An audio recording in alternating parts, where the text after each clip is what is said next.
Hello, this is Rabbi Shlomo Zalman Bregman of the Jewish Executive Learning Network. Thanks for checking out once again the Short and Sweet series of a very important idea to share with you that I really think can serve you very well as you're trying to grow spiritually in your Jewish journey.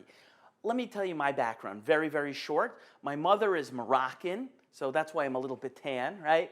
My father is Ashkenazi, which is why I have a last name, and a name like Shlomo Zalman Bregman. I mean, that's pretty Ashkenazi, right? And I grew up, and I was not fully Shomer Torah u'mitzvot. I wasn't dati. I wasn't all the way observant. I was a nice traditional Jew, and I never met anybody who kept all the Torah, all the mitzvot, and all of this till I was 18 years old, and that's when I started to learn.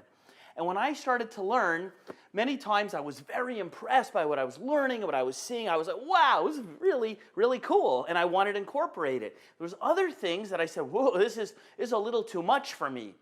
And I came across an idea in my Torah study that helped me a lot to relate to those moments when I would meet a Torah scholar, a rabbi who said something in a lecture, and I was like, well, if that's what God believes and that's the Torah view, this is not maybe for me.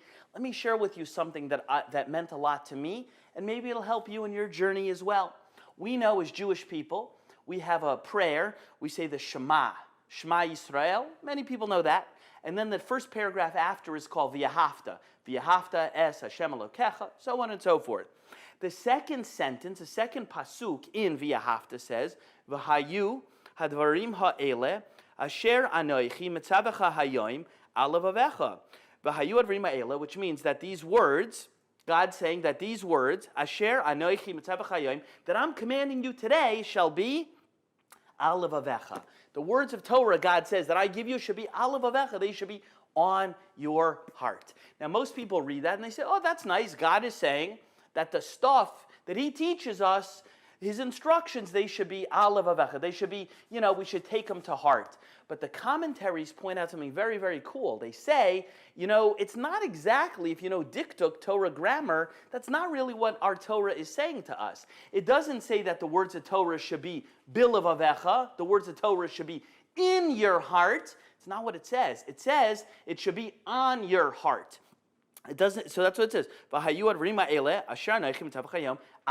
It should be on your heart. Now you might say to me, like, what difference does that make? On your heart, in your heart. Well, it does make a big difference, because if something is in your heart, it's mamash, literally, totally in there, 100%. It's in there like a good hook inside of a fish that's not coming out, okay? That's in your heart. On your heart means it's close to your heart, but it's a little bit still external to you. So the commentaries ask, why will God say, I'm giving you my Torah, my instructions, and I want it to be on your heart? What is God saying? Make it 96% part of you, but not 100? Go almost the whole way, but not the whole way? What does that mean? So the commentaries say something very useful here, which helped me a lot in my journey. Maybe it'll help you. They say like this.